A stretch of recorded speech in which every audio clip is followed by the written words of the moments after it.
नमस्कार, स्वागत है आप सभी का न्यूज़ वन इंडिया देख रहे हैं आप और मैं हूं आपके साथ कृतिका। भारतीय जनता पार्टी अपने 44वां स्थापना दिवस आज मना रही है। पार्टी की स्थापना 6 अप्रैल 1980 को हुई थी। इस स्थापना दिवस के मौके पर बीजेपी के राष्ट्रीय अध्यक्ष जेपी नड्डा ने दिल्ली में पार्टी मुख्यालय पर झंडा फहराया, तो वहीं प्रधानमंत्री नरेंद्र मोदी ने वर्चुअली देश भर में बीजेपी कार्यकर्ताओं को संबोधित किया। इस दौरान पीएम मोदी ने कहा कि बीजेपी के लिए राष्ट्र सर्वोपरि है। पीएम ने एक बार फिर परिवारवाद और वंशवाद को लेकर विपक्ष पर निशाना साधा। मोदी ने कहा कि बीजेपी सबका साथ, सबका विकास और सबका विश्वास के मंत्र के साथ काम कर रही है। बीजेपी की नीति सर्वजन का हित करने वाली है। भाजपा ने लोकतंत्र की कोख से जन्म लिया। भाजपा लोकतंत्र के अमृत से पोषित है और भाजपा देश के लोकतंत्र को, देश के संविधान को मजबूत करते हुए समर्पण भाव से दिन रात देश के लिए काम कर रही है। साथियों, हमारा समर्पण है मां भारती को, हमारा समर्पण है देश के कोटि कोटि जनों को, हमारा समर्पण है देश के संविधान को। साथियों, आज भाजपा विकास का पर्याय है, विश्वास का पर्याय है। कांग्रेस और उनके जैसी पार्टियों का कल्चर, उन पार्टियों की पहचान क्या है? ये उन्हीं के कल्चर में से पैदा हुई है। उन पार्टियों की पहचान है, पार्टी का नाम लेते ही एक ही बात दिखती है, सारी पार्टियों का तरफ देख लीजिए, परिवारवाद, वंशवाद, जातिवाद और क्षेत्रवाद का बंधक है ये सारे लोग। जबकि भाजपा का पॉलिटिकल कल्चर प्रत्येक देशवासी को साथ लेकर चलने का है। कांग्रेस और उसके जैसी पार्टियों का कल्चर छोटा छोटा सोचना, छोटे सपने देखना और उससे भी कम हासिल करके खुशियां मनाना बस, और खुशी एक दूसरे की पीठ थपथपाना। 2014 में इस दबे कुचले शोषित वंचित वर्ग ने अपनी आवाज बुलंद की। बादशाही मानसिकता के लोग इस वर्ग की आवाज सुनने की तो बात छोड़ दीजिए, पल पल कुचलते रहते थे। इसलिए हमारी सरकार के पहले कार्यकाल में ही बादशाही मानसिकता वाले इन लोगों ने इन शोषितों, वंचितों, दलितों, पिछड़ों कोई मौका नहीं छोड़ा उनकी मजाक उड़ाने में। वहीं कांग्रेस समेत कई विपक्षी दलों के सांसदों ने संसद का बजट सत्र संपन्न होने के बाद संसद भवन से लेकर के विजय चौक तक तिरंगा मार्च निकाला। कांग्रेस के अलावा द्रविड़ मुनेत्र कषगम, समाजवादी पार्टी, राष्ट्रीय जनता दल और राष्ट्रवादी कांग्रेस पार्टी जैसे समान विचारधारा वाले विपक्षी और वाम दलों के सांसदों ने तिरंगा मार्च में हिस्सा लिया।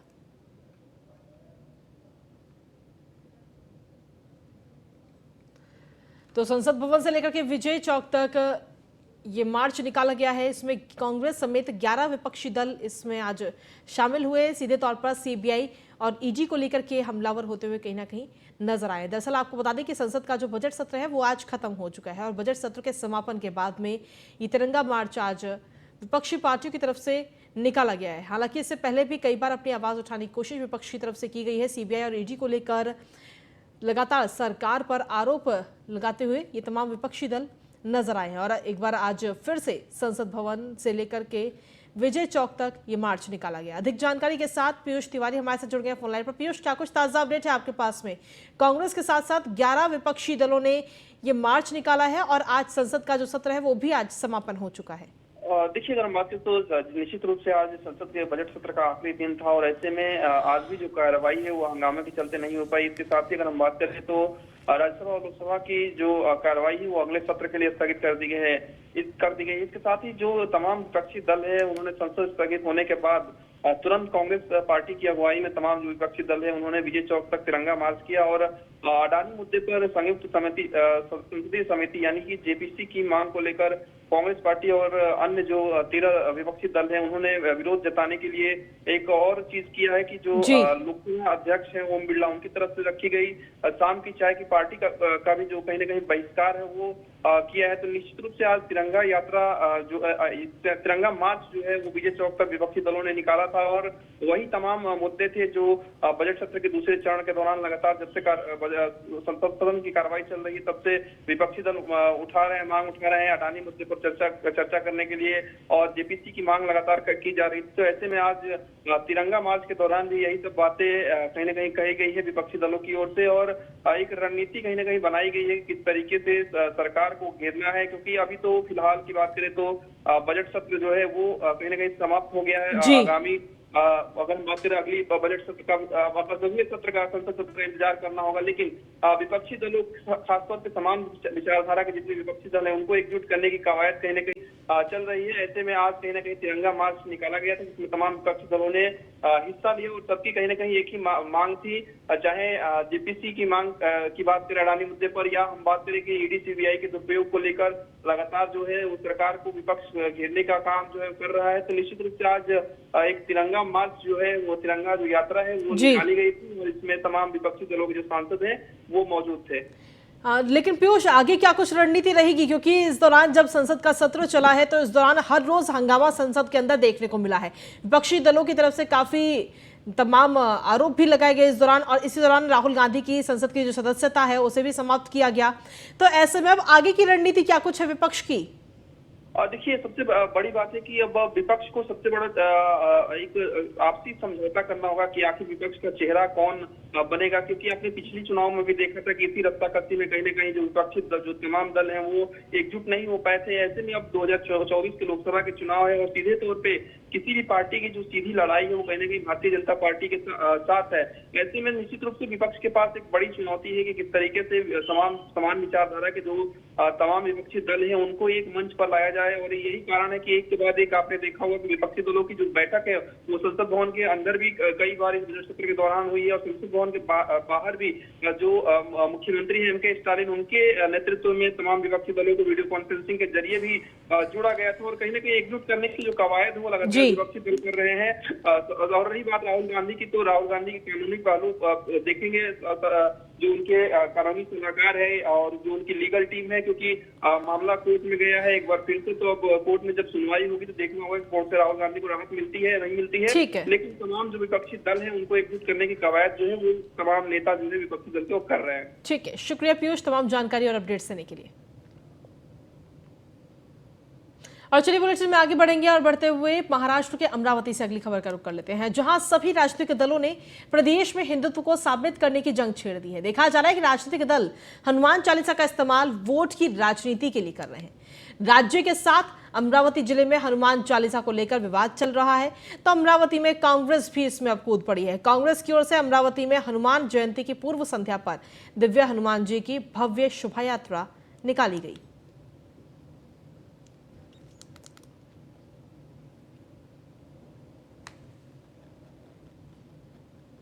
दिल्ली से देहरादून के बीच मौजूदा सफर को और बेहतर बनाने की दिशा में दिल्ली देहरादून एक्सप्रेसवे पर तेजी से काम किया जा रहा है। दिल्ली देहरादून एक्सप्रेसवे जो उत्तर प्रदेश के कई शहरों से होकर गुजरेगा, उसका काम दिसंबर 2023 तक पूरा होने की भी संभावना है। इस एक्सप्रेसवे के निर्माण के बाद में दिल्ली के बीच का यात्रा का समय और देहरादून 5 से 6 घंटे से घटकर सिर्फ 2 घंटे का रह जाएगा। यानी एक्सप्रेसवे बनने के बाद अब आप सिर्फ 2 घंटे में दिल्ली से देहरादून पहुंच जाएंगे। इस पूरे मामले पर हमारे सहयोगी ने घटनास्थल पर पहुंचकर स्थिति का जायजा लिया।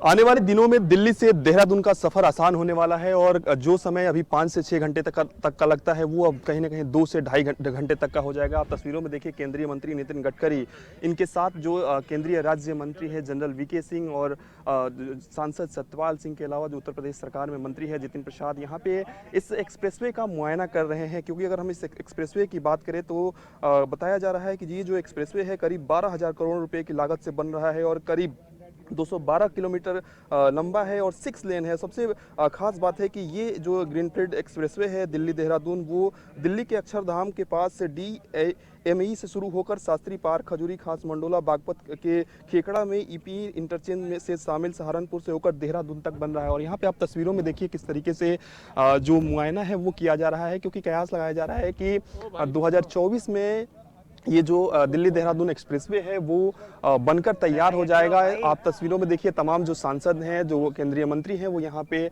मुआयना कर रहे हैं और इसको बेहतर बनाने के लिए चाहे CCTV कैमरे से अगर हम बात करें उससे लैस यहाँ पे इसको किया जाएगा एक्सप्रेसवे को। तो निश्चित रूप से जिस तरीके से सड़कों का जाल भारत सरकार में बिछाया जा रहा है, कहा जाता है कि देश का विकास तभी होता है तब जब सड़कें अच्छी होती है और इसी कड़ी में केंद्रीय मंत्री नितिन गडकरी लगातार जुटे हुए हैं। आपने देखा इससे पहले भी देश में अलग अलग इलाकों में कई जो एक्सप्रेसवे है वो केंद्रीय मंत्री नितिन गडकरी के नेतृत्व में बनाए गए हैं और ऐसे में अब दिल्ली से देहरादून जाने वाले लोगों के लिए अब और भी सहूलियत कहीं ना कहीं होने जा रही है, जिसकी सौगात आने वाले दिनों में केंद्रीय मंत्री नितिन गडकरी देते हुए नजर आएंगे। वीडियो जर्नलिस्ट हिमांशु के साथ पीयूष तिवारी, बागपत। दिल्ली देहरादून, और ये जो दिल्ली देहरादून है ये अक्षरधाम से शुरू होता है जिसके लिए आज आप सब लोग इकट्ठा हुए। तो ये जो रोड है ये वैसे 20,000 करोड़ का है और इसमें 12,000 करोड़ दिल्ली देहरादून के है।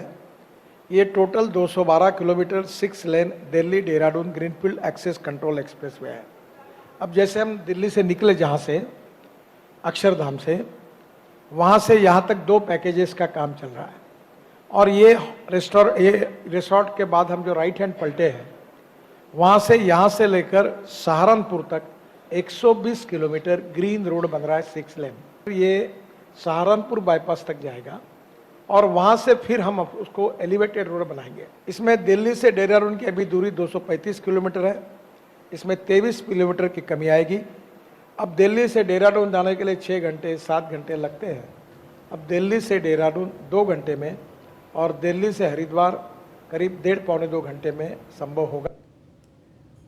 वहीं सारस विवाद में अब एक नया मोड़ आ गया है जिसका नतीजा है कि अब समाजवादियों को कोई जवाब नहीं सूझ रहा। न्यूज वन इंडिया के एक्सक्लूसिव पड़ताल में न केवल आरिफ और सारस के रिश्ते को लेकर गढ़ी गई कहानी झूठी निकली, बल्कि सवाल ये भी उठने लगे कि क्या अब समाजवादी पार्टी के पास मुद्दे नहीं रह गए जो पशु पक्षियों के सहारे सियासत साधने पर उतर आई है। जाहिर है इस नए खुलासे के बाद अखिलेश यादव की किरकिरी होनी भी तय है।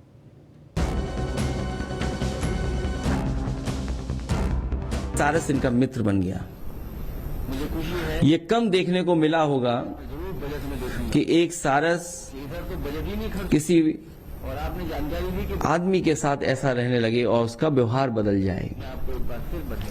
और स्वाभाविक है कि इन्होंने सेवा की उसकी, और उस समय जब वो चोटिल था, चोट लगी थी, उसको टांग टूट गई थी, सारस की सेवा की, साथ साथ मित्रता हुई।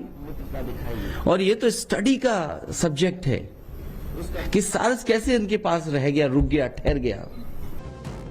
सपा अध्यक्ष अखिलेश यादव से फिर एक बार सियासी चूक हो गई। जिसे उन्होंने मुद्दा बनाया वही मुद्दा ध्वस्त हो गया। चले थे सीएम योगी को घेरने के लिए, उनकी सियासत को तोड़ने मरोड़ने के वास्ते। लेकिन ये क्या, आरिफ और सारस की दोस्ती से पर्दा हटा तो सच के लिबास को पहने झूठ की असलियत सामने आ गई। अगस्त 2021 की फोटो है और वो जो सारस पक्षी है वो हमारे गांव में बचपन से ही रहा था। यहीं आस पड़ोस के 4-5 गांवों में वो रहता था और हमेशा मनुष्य के बीच में ही रहा वो पक्षी। तो आरिफ जो जिस पक्षी की बात करें, आरिफ का गांव हमारे यहाँ से 2 किलोमीटर मुश्किल से दूरी पर है और जो वीडियो वगैरह वो बना रहे हैं उस तरह की काफ़ी वीडियो हमारे यहाँ पर पहले लोगों के पास में थी, बाकी लोगों ने उसको वायरल नहीं करा है और वो हो सकता है किसी के पास में हो, किसी के पास में ना हो। वो जो वो बता रहे हों कि मैंने उसको ट्रेन करा है या सिखाया है, ये सब कुछ भी नहीं। वो पुराना ही, हमेशा इसी तरह मनुष्य के साथ में उसका व्यवहार पुराना ही रहा। सारस पहले यहाँ रहता था, पहले यहाँ आवा यहाँ घायल हो गया रहा, दवाई कराई गई जो है वह देवेंद्र नायक डॉक्टर हैं, सरकारी डॉक्टर देवेंद्र नायक जामो से आज दवाई कह रहे हैं तब ये ठीक हो जा रहा है। ठीक हो गए के बाद मेरे छोटे भाई की जो है चोट लग गई, उसके साथ ही ज़्यादा रहता रहा वो अक्सर जहाँ जहाँ तहाँ उड़ के जाए जो है वैसे नाचत रहा जो है इसने उलरत रहा। एक सारस हमारे पड़ोस में ही रामगढ़ी है, वहाँ के बिन्ने भैया हमारे, उन्होंने एक छोटे में एक सारस को कुत्तों ने दुलहसपा सा चोटिल कर दिया था, तो वो बिन्ने भैया ने उन्हें पाला पोसा, वही सारस था। अखिलेश आरिफ सारस की दोस्ती की मिसालें पेश कर रहे थे, भावुकता में खो रहे थे। कभी सोशल मीडिया पर आकर अपनी फीलिंग से आरिफ को हीलिंग दे रहे थे, कभी प्रेस कॉन्फ्रेंस करके दिल से सियासी जज्बात को निकाल रहे थे, तो कभी कानपुर प्राणी उद्यान जाकर सरकार पर जुबानी तीर छोड़ने में व्यस्त हो गए। लेकिन ये क्या, जिस आरिफ पर घायल सारस को देखभाल करने की बात को कहकर अखिलेश अपने शब्दों का इनाम दे रहे थे, उस पर से पर्दा हटा तो सियासत गर्मा गई। एक पक्षी और एक आदमी से इतनी अच्छी दोस्ती, जो जहाँ जहाँ आरिफ जाता था साथ में पक्षी का जाना, और जिस तरीके से ऐसा कहा जाता है कि आरिफ ने उस घायल पक्षी को उसका इलाज करके बचाया था और वो फिर सारस वहीं पे रह गया साथ में, लेकिन आज सरकार के लोग कह रहे हैं कि झूठ बोल रहा है आरिफ। मैं सवाल पूछना चाहता हूं, आदरणीय मुख्यमंत्री जी ने विधानसभा के अंदर झूठ बोला, 86 में 56 यादव की बात कही। अगर आज पूछा जाए झूठ बोलने की बात, तो भारतीय जनता पार्टी की सरकार में एक से एक मंत्री बड़े बड़े झूठ बोलते हैं, ना जाने कितने झूठ बोले जाते हैं। आए दिन पूरी सरकार झूठ की ही व्यवस्था में चल रही है, बड़का झूठा पार्टी कहा जाता है भारतीय जनता पार्टी को। ये कोई राजनीतिक मुद्दा नहीं है, लेकिन जिस तरह से भारतीय जनता पार्टी इस पे सियासत कर रही है, ये प्रदेश की जनता देख रही है। मैं समझता हूं कि अगर कोई भी व्यक्ति किसी पक्षी की जान बचाता है तो ये तो मानवता है, लेकिन अगर ये चीजें सामने आ रही हैं तो प्रशासन को संज्ञान में लेना चाहिए। प्रत्यक्ष में प्रमाण आ गया, सारस आरिफ से पहले विनय की दोस्ती के रंग में रंगा था। विनय ही नहीं, आरिफ के गांव मंडखा, जोधनपुर से लेकर भिखीपुर और रामगढ़ी गांव के लोगों का भी दोस्त निकला। सारस ने सबसे मित्रता का भाव दिखाया। तो ऐसे में सवाल है कि जब सारस सबका दोस्त था, तो अखिलेश उसे आरिफ का दोस्त बताने में क्यों लग गए? आरिफ और सारस की दोस्ती को अखिलेश ने मुद्दा क्यों बनाया? न्यूज़ 1 इंडिया के लिए अमेठी से हंसराज सिंह की रिपोर्ट। और बुलेटिन में आगे बढ़ेंगे, बात करेंगे बिहार के किशनगंज की, जहां पर बाजार में स्थित बजरंगबली मंदिर से हनुमान जन्मोत्सव के अवसर पर शोभा यात्रा निकाली गई। बताया जा रहा है कि हर साल की तरह इस साल भी हनुमान जन्मोत्सव शोभा यात्रा हर्षोल्लास के साथ निकाली गई है। खास महावीर जयंती खास ये तो कवचों के सबसे पहला देवता है, जो कि अभी धरती पर इनको आशीर्वाद ही मां जानकी से है, जो ये जब तक धरती चांद रहेगा तब तक इनका नाम रहेगा, और ये खुद मूल्य रूप से अभी धरती पर है। इसीलिए हम लोग जहाँ तक इनका लेके जाते हैं उत्सव मनाते हैं, इसीलिए शांति प्रदान हो।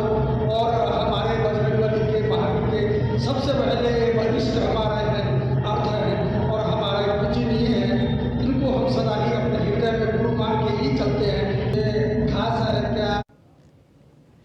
और वरिष्ठ संवाददाता मनोज कुमार हमारे साथ जुड़ गए। मनोज, क्या कुछ ताजा अपडेट है आपके पास में? हनुमान जन्मोत्सव के मौके पर शोभा यात्रा किशनगंज में निकाली गई।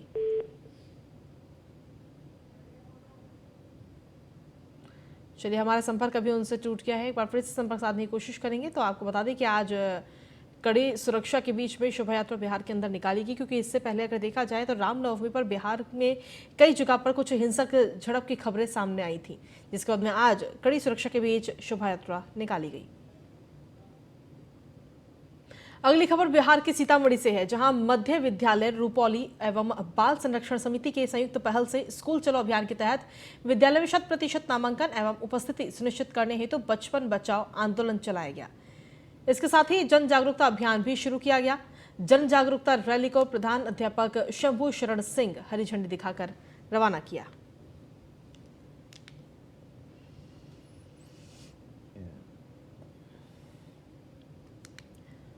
तो 100% उपस्थिति के लिए यह अभियान चलाया गया है, स्कूल चलो अभियान। ये तस्वीरें आपको दिखा रहे हैं, प्रधान अध्यापक ने हरी झंडी दिखाकर इस रैली को रवाना किया है। बिहार के सीतामढ़ी की खबर आप तक पहुंचा रहे हैं। स्कूल चलो अभियान के तहत जागरूकता अभियान ये चलाया गया है।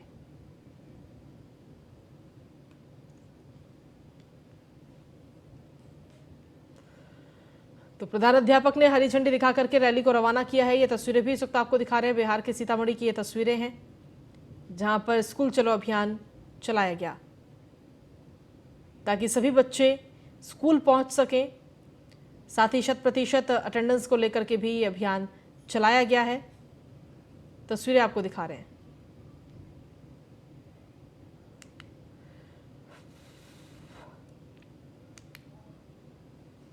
अगली महत्वपूर्ण खबर है झारखंड के रांची से, जहां शिक्षा मंत्री जगन्नाथ महतो का आज निधन हो गया। उनका इलाज चेन्नई के अपोलो अस्पताल में चल रहा था, जहां उन्होंने अंतिम सांस ली। बता दें कि विधानसभा के बजट सत्र के दौरान उनकी तबीयत एक बार फिर से खराब हो गई थी, जिसके बाद उन्हें रांची के पारस अस्पताल में भर्ती कराया गया। वहां से उन्हें बेहतर इलाज के लिए चेन्नई के अपोलो हॉस्पिटल में ले जाया गया था, जहां इलाज के दौरान उनका निधन हो गया।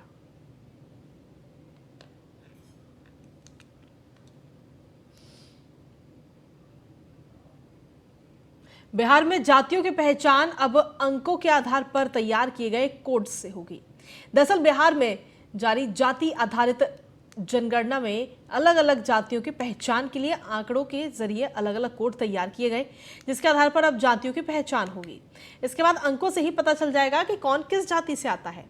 बिहार में जारी जाति आधारित जनगणना के दूसरे चरण में प्रपत्रों के अलावा पोर्टल और मोबाइल ऐप के जरिए जाति के अंकों के आधार पर बनाए गए कोड भरे जाएंगे, जिससे जातियों की पहचान हो जाएगी।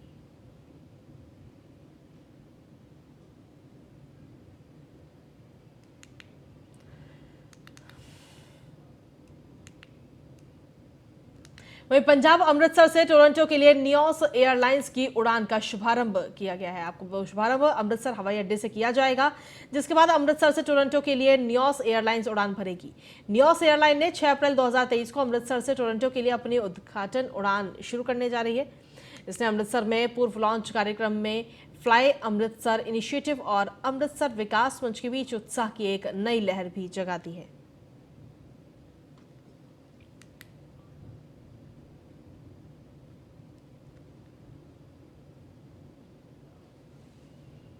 और अगली खबर है राजस्थान से, जहां प्रदेश के मुख्यमंत्री अशोक गहलोत ने ट्वीट के जरिए प्रदेश की जनता को बधाई दी है। आपको बता दें कि इस दौरान उन्होंने अपने ट्वीट में प्रदेश की मंगल कामना के साथ साथ उनके काम पूरी होने की भी प्रार्थना की दी है। ये ट्वीट आपको दिखा रहे हैं। ट्वीट के जरिए प्रदेश की जनता को हनुमान जन्मोत्सव की बधाई राजस्थान के मुख्यमंत्री अशोक गहलोत की तरफ से दी गई है। ये तस्वीरें भी आपको दिखा रहे हैं। अशोक गहलोत ने ट्वीट कर लिखा कि अष्ट सिद्धि नौ निधि के दाता असबर दीन जान की माता परम पूज्य भगवान श्री हनुमान जी के प्राकट्य पर्व पर उन्हें कोटि कोटि नमन। बजरंगबली समस्त प्रदेशवासियों के मनोरथ पूर्ण करें। वहीं ऋषिकेश पुलिस ने जगत सिंह घाट चौक से गांजे के साथ एक युवक को गिरफ्तार किया, जिसके कब्जे से पुलिस ने 3 किलो गांजा बरामद किया। कोर्ट के आदेश पर पुलिस ने आरोपी को जेल पहुंचा दिया। और वहीं बता दें कि कोतवाली पुलिस के मुताबिक मुखबिर ने सूचना दी कि एक युवक गांजे के साथ ऋषिकेश के घाट चौक पर पहुंचने वाला है। सूचना मिलते ही पुलिस चौकी से जगत सिंह घाट चौक पर पहुंचे। उन्होंने कुछ ही देर बाद एक युवक को चेकिंग के लिए रोक लिया। तलाशी लेने पर युवक के कब्जे से पुलिस को 3 किलो गांजा बरामद हुआ। पुलिस ने आरोपी को मौके से गिरफ्तार कर लिया।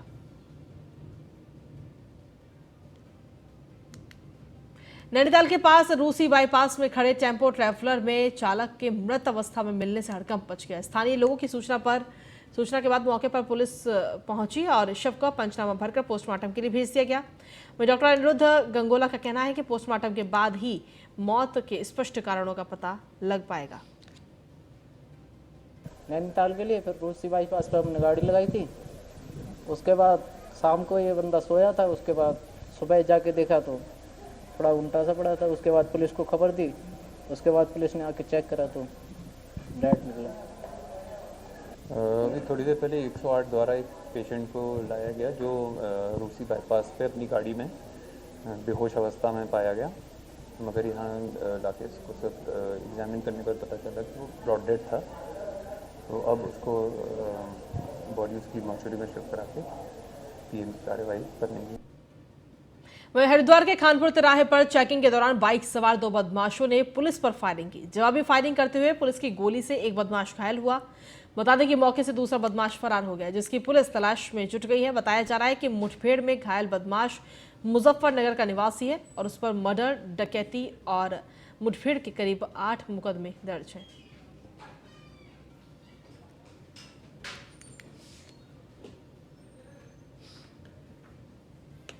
हमारे जो बॉर्डर क्षेत्र है उसमें चेकिंग का अभियान समय समय पर चलता रहता है और इसमें जो एक संदिग्ध बाइक सवार जो है मुजफ्फरनगर साइड से थाना खानपुर क्षेत्र में आ रहा था, उसको एक रूटीन की चेकिंग की जा रही थी। वहाँ इंस्पेक्टर नवीन जोशी थे और उनके द्वारा बाइक सरमार जो है गाड़ी नहीं रोकी। जब उसका पीछा किया गया तो गन्ने खेत में भागे और फायर किया पुलिसकर्मी के ऊपर, जिस पर जवाबी कार्रवाई में भी पुलिसकर्मियों द्वारा फायर किया गया, जिससे एक बदमाश के पैर में गोली लगी। अभी प्राथमिक रूप से जो जानकारी मिली है उसमें वो बदमाश मुजफ्फरनगर साइड का अभी इसकी तस्दीक हुआ, जिससे आपराधिक इतिहास के बारे में पता चला है।